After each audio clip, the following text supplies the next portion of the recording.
Do do do do do do do do. Okay, fuck that. I'm gonna fuck that one up. I'm gonna just keep going. All right. Predators. Predators. All I'm right. Nick, folks. And I'm Dan. Do, do, do, do, do, do, do, do. Okay, Predators. There you go. Hey, that's much nicer. Yeah. Cleaner. So, brainwashing? Ooh, Let's talk about a little bit of brainwashing. We can talk about music first, since that song was very popular.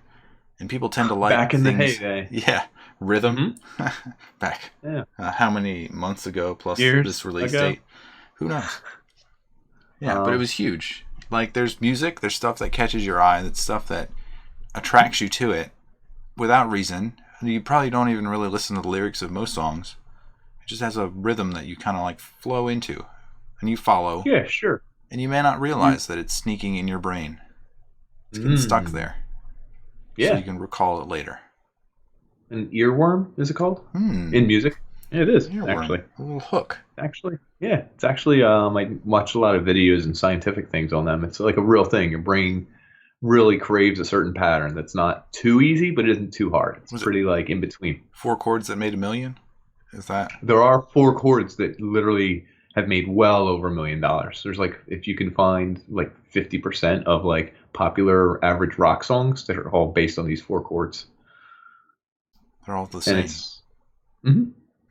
They just play them at different time signatures with different lyrics over them, different drums, et cetera, et cetera. But it's 4 chords that really make like most music. It's wild.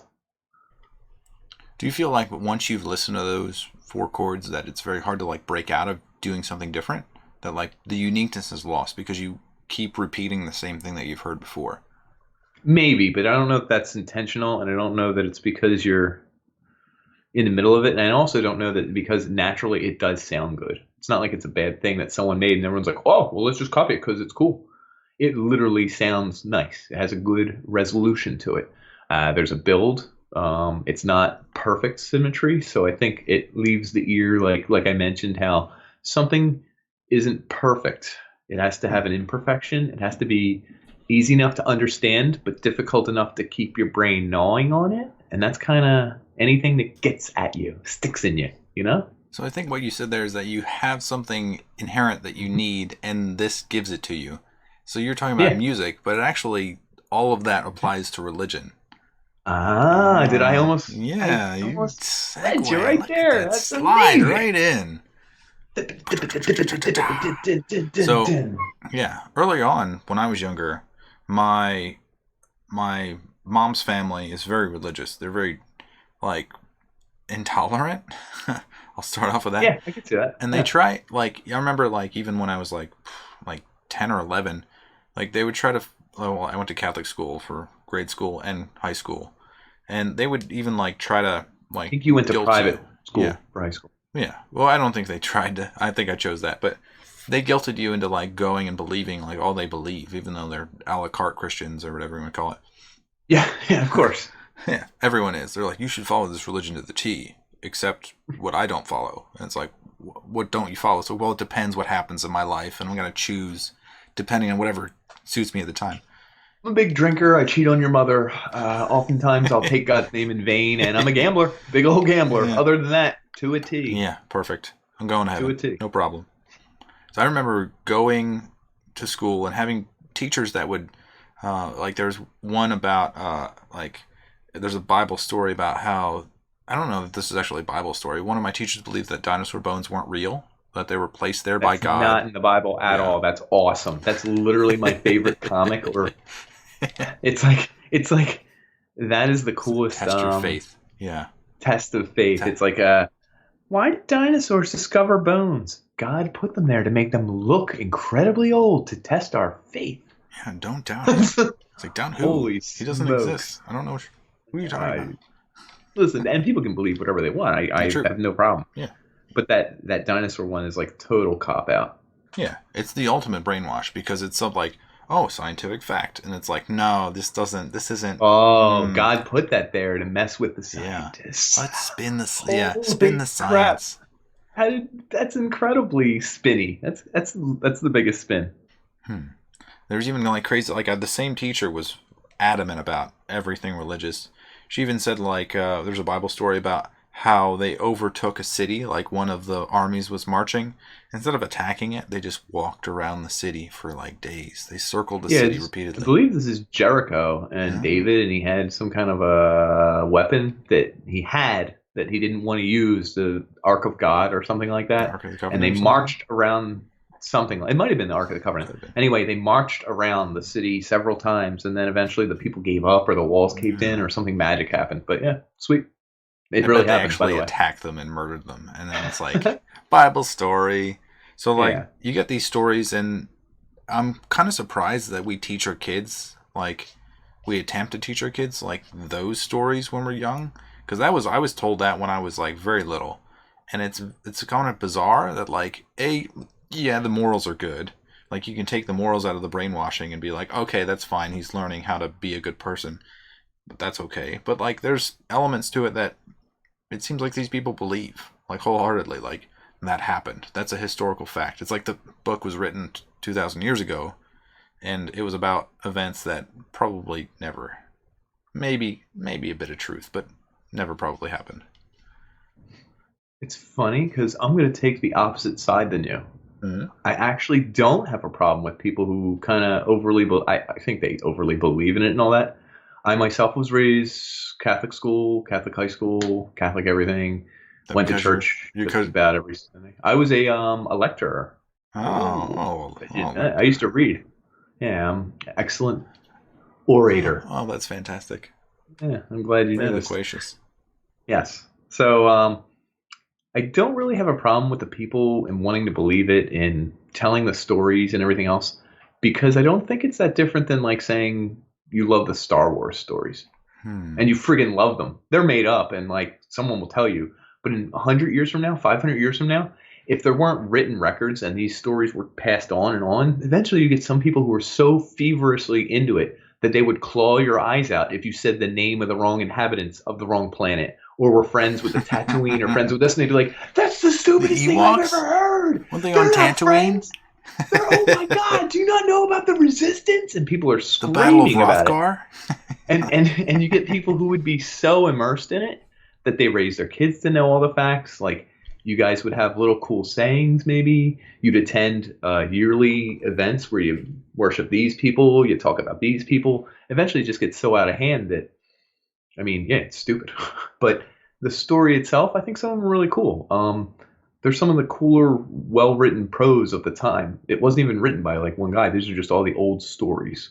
So I don't really have a problem with the stories themselves, even the teachings. I think some of the teachings might be good or whatever.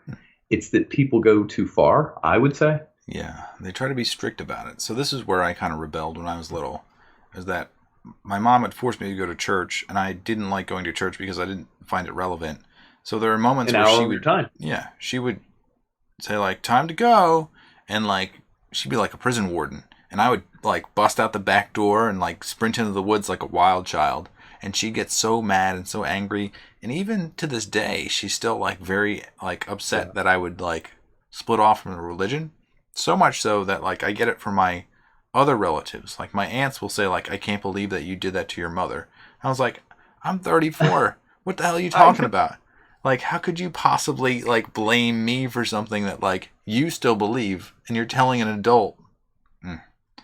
I digress. I think it's because their lives, the personalities, the very life traits are tied to it. It's contingent on the belief system that doesn't have the backing. Mean, if they turn around and say, you know what, it is silly, I think I'm going to drop this. That's like saying, I wasted 58 years, 69 years. I guess I'm whatever. I'll start over. I'm fresh. Yeah. They can't. It's almost like they're too deep into it. And for you to turn your back, it's like, I wanted you to waste your life, but to be with me almost. Do you know what I mean? Mm-hmm. Mm-hmm. And I guess in their eyes, they're thinking it's not bad to believe in God and all this. So just do it. Get over here. You have to come with me. And they want you with them. So I guess in their eyes, you're kind of deserting, but I don't want to either. I'm not going to. Do you think it's possible to brainwash? So like when you're talking, my brain flashed like Clockwork Orange when they like tape his eyes open and they try to teach him humanity. Like, how do you like? Is that possible? They make him sick, like Pavlov's dog type thing. Like every time he sees a certain thing, they make him sick or something. Mm-hmm. I think I would imagine it's possible if you do it enough. I mean, only because habits can be broken, habits can be formed. It's almost like a habit of morals, right? Yeah. So maybe how do you beat how brainwashing? would you? I think you have to be able to beat yourself, which I don't know is super possible. I beat myself daily. So, yeah. So you have to have your own privacy, I think is what you were saying. Oh, I literally didn't mean to, but it ties in perfectly. Yes, you have to have your own private time where you can not be watched by the guards or the brainwashers or the people who want you to do a certain thing. You have to have time where you can just friggin' religion's all about not punching chickens. You got to have a room where you can just go in a room, lock the door, and punch some chickens. You know what I mean? See the feathers flying and like the Link Zelda like connection. Yeah. It's getting away from those people and allowing yourself time to think about it and free time and getting some separation. Yeah. Think for yourself. It's funny that, I guess, what was this episode technically about? Brainwashing. So not necessarily religion, but religion's the biggest one. Yeah. Are there any other ones out there, really? I think like even cliques and groups. Like if you're emo and you hang out with emo people, like do you think they want you not going emo all of a sudden? Style and taboos. Where's your lifestyle? Where's your makeup? Where's your earring? Get your earring. What are you doing? Get your earring. You're making us look stupid. Get your black boots. It's like Mean Girls. Yeah. Gretchen, you can't wear sweatpants. It's not Thursday. I think you run into it everywhere. And I think to a degree we want to conform with people we like. I think we want to do things that they want to do.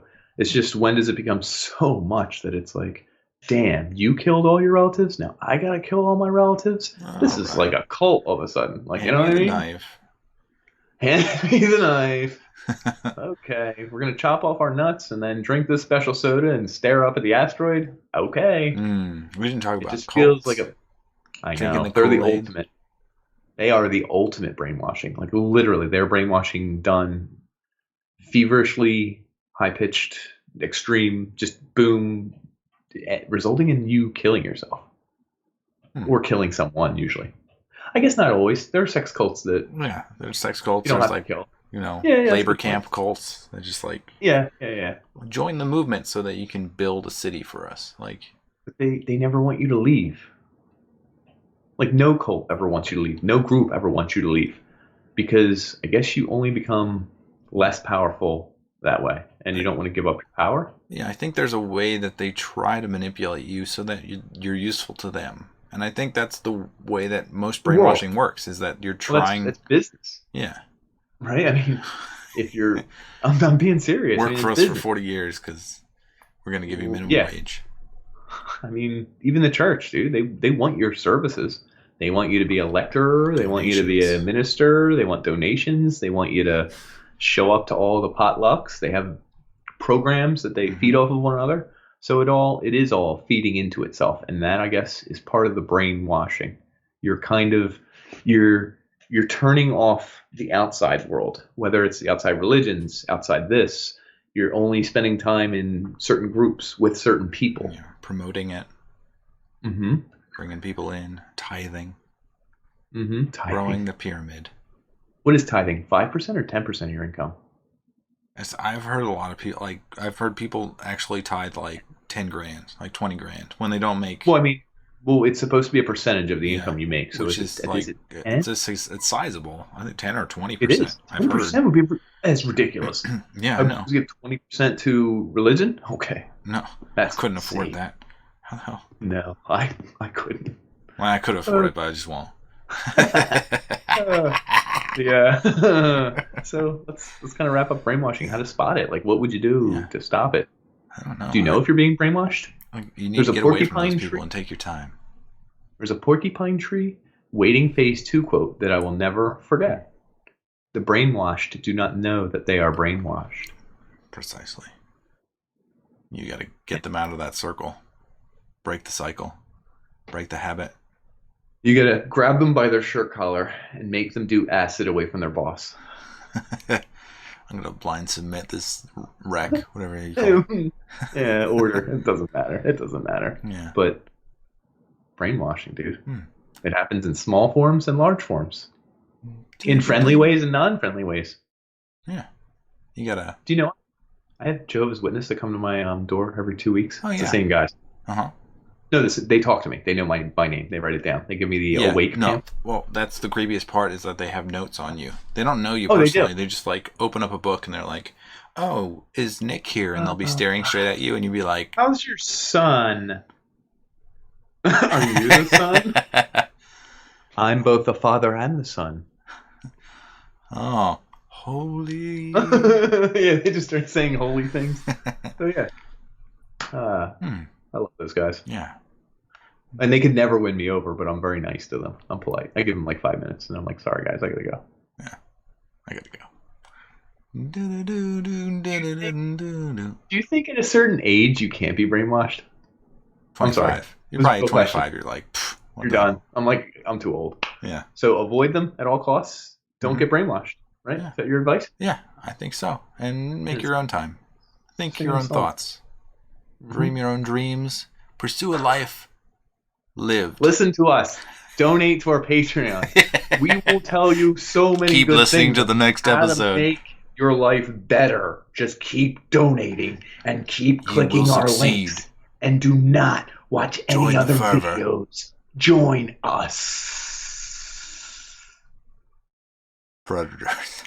Predators.